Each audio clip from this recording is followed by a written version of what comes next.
Hi, Eric Fisher here with Inspiration Studios. I'm here with one of the most beautiful women on the face of the planet, Miss Ann Bray. Not only is she immensely talented, she is as passionate today as she was when she started doing hair 53 years ago. And she has done everything. She won the gold medal in the Olympics, and then she trained the Olympic team to win the gold medal. She's been knighted in Paris. She has won every award you can win. She does movies. She does Selena Gomez's hair, Ben Affleck. She just got off the set with James Franco. I mean, she is everywhere. She's an aquage platform artist. She does the super big shows. I'm lucky enough to work with her. It's so inspiring, and she's a beautiful person. I love her, and I think she's the best hairdresser in the world. All right, so the one and only Miss Ann Bray. I'm your biggest fan, all right, and I love you so much. How did you, if we just said, how did you start? How did you get your start? Now, you told me you've been doing hair 53 years? Somewhere around there. I think I started about 3 years old, but yeah, it's been 53 years. Yes, I have. How did I get my start? Yeah, what inspired you to go into cosmetology? Oh my gosh. You know, Eric, I never had another dream. I never dreamed of being a nurse like, you know, children did at my age that many years ago. I never dreamed of anything else except being a hairdresser. My mom tells me the story when I was like 3 years old that I would do little pin curls with my little fingers and stick bobby pins in her hair. So I always wanted to be a hairdresser, always. So good. So you were what, 14, 15, 16 years old, graduated from high school. You grew up poor. I know that for a fact. Absolutely. Didn't have a dime, right? Not a penny. And you told me you would cry when you did these competitions Yes. and didn't win. Yes. And then you went on to win the gold medal in the Olympics. Yes, and then yes. you went on to train the Olympic team to win the gold medal. Who Yeah. does that? Nobody does that. So your first day in cosmetology school, what was it like for you? Well, you know, Eric, I think the interesting thing about the competition part of it, because, you know, competition is something that's a very special kind of part of our industry that makes you always be competing against yourself. At least that's the way I was. And so when I started to hairdressing school, it's kind of an interesting story because I got married very, very early. I'm a Tennessee girl, okay? The hills of Tennessee, can we say, at 14. And I had my first child at 15. And Wow. Yeah. And I told a little story to be able to get started to work in a shirt factory. I was about 17. You had to be a little older. But everyone always knew I wanted to be a hairdresser. And so one day, some of the people that knew that came to me and said, "Hey, Ann, in a town about 50 miles from here, they're going to have a competition, and the winner is going to get a scholarship to hairdressing school." Well, you know, here I am, a poor girl. I'm taking everything I can just to make it, you know, working in the shirt factory. But as soon as she said it, there was no doubt that I was going to go and do this. So I drove my little 47 Chevy down, and there was 37 competitors. And so I started out by competing, and I won that scholarship. And so competition was in my blood from begin with. And of course, I think I told you last night that the first 8 competitions that I entered after that the man that owned the school would put, you know, I would be in the back seat, his wife and he would be in the front seat.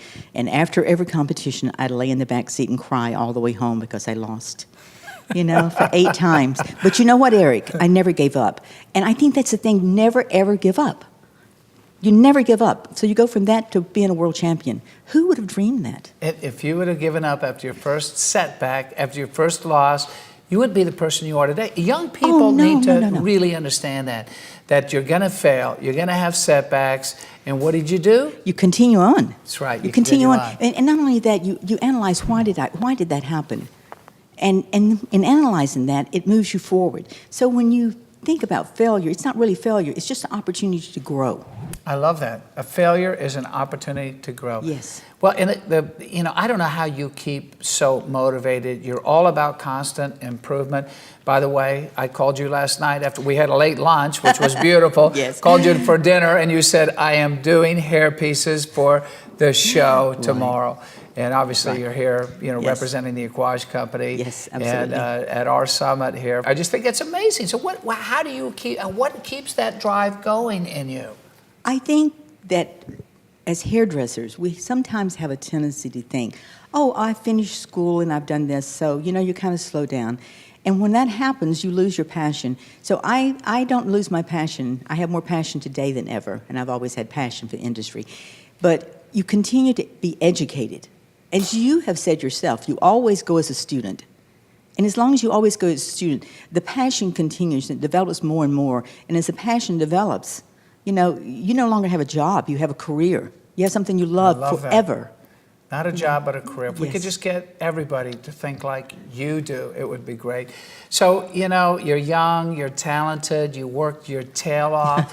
I know, some wonderful people that have influenced you throughout your career. Absolutely. Leo Passage. Who are the people that really, and why is it important to have mentors and to have people to influence you? And who are some of the ones that influenced you? You know, Eric, there's so many people, and I can go back even to the man that had the beauty school. You know, he was an influence. He saw something in me that I didn't see myself. But then, you know, I think that I know you don't realize this, but you have influenced me tremendously. You are one of my mentors because you speak in such a way that makes everybody know that it can be done. And you give everything you've got to help someone. I was talking to Ashley this morning, and the things that you do to bring your students up, you know, even if someone accepts less than what they can be, you won't accept less than what it can be for them. Wow. And you're the kind Thank of person you. that gives me the mentor. You know, I love that. Of course, Leah was a great mentor for me. Luis Alvarez, I read, I think it was in McDonald's book or someone's that said, you know, if in your lifetime, as your passion might diminish, you're very blessed to meet someone that ignites your fire again.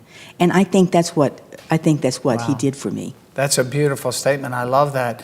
So you're constantly getting better.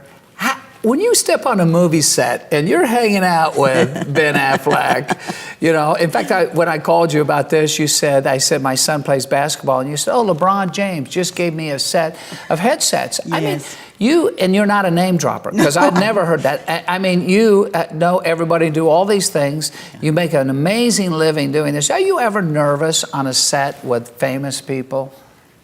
Honestly, you want me to tell you the real truth? Yeah, I was just as nervous coming to do the summit for you as I was being with Ben Affleck. I love that. I think one of my favorite books is Only the Paranoid Survive. So you and I are very like-minded. Yes, no matter what it is, very you got to much prepare, right? Absolutely.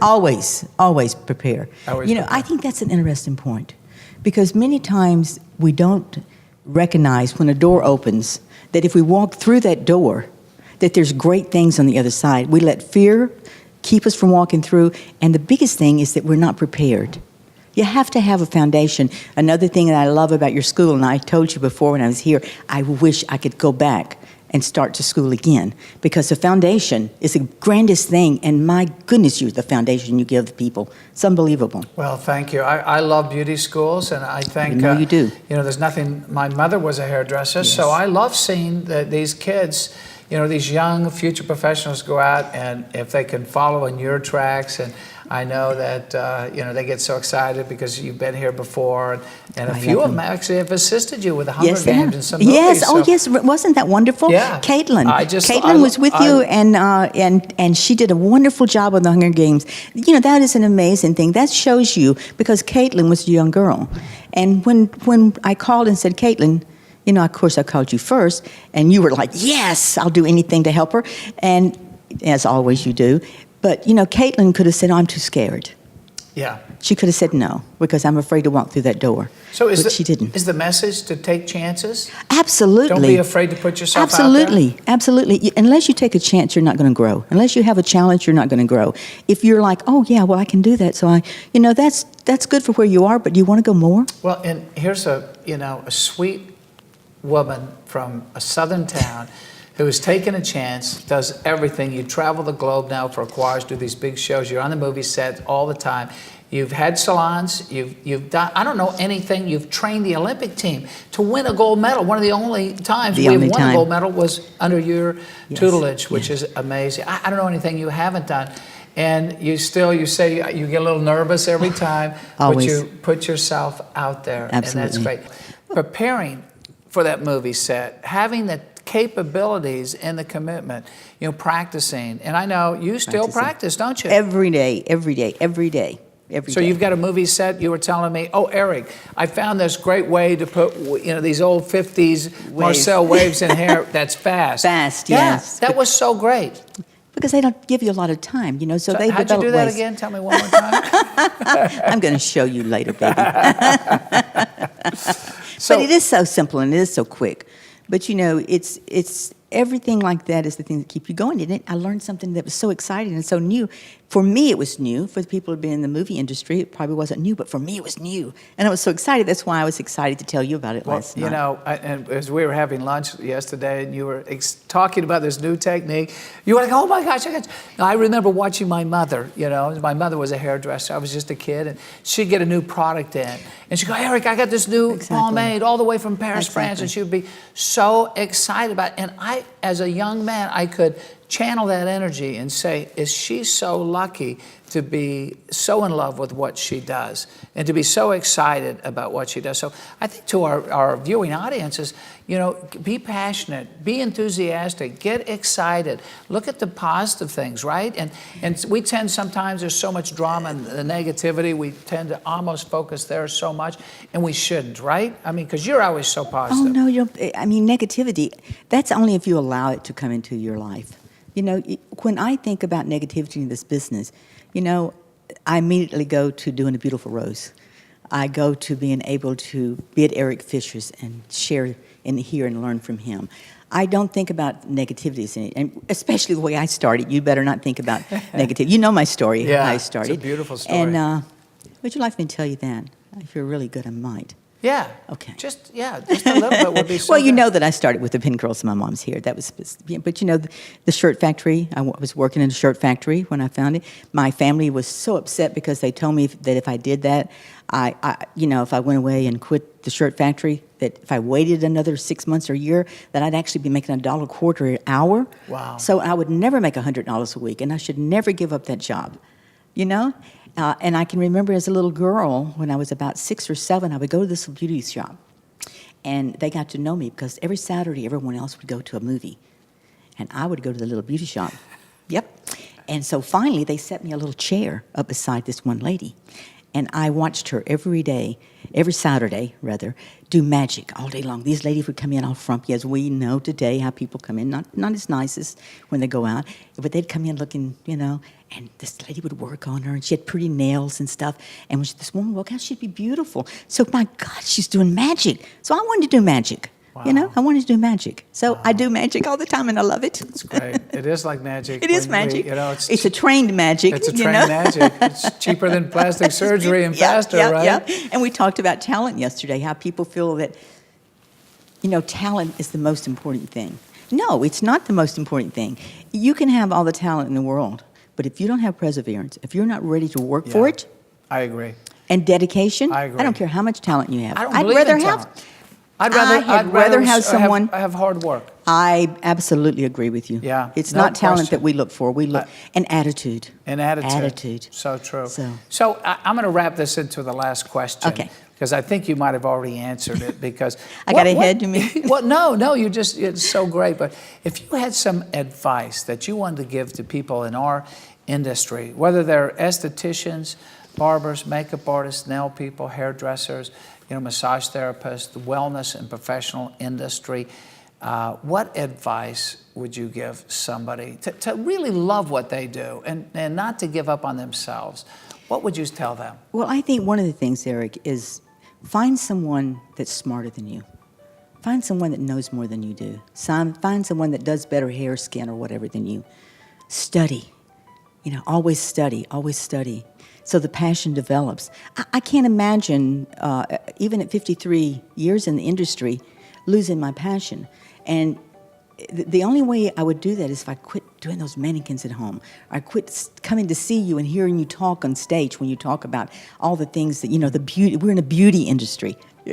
One of the favorite things you say is, we're in the beauty industry, not in the ugly business. I love that. So, passion, development, continuing to be a student. We have said it before, but it is the only way. You got to work hard at it. Well, Ann, I can't thank you enough for being here at Inspiration Studios with Prosper You.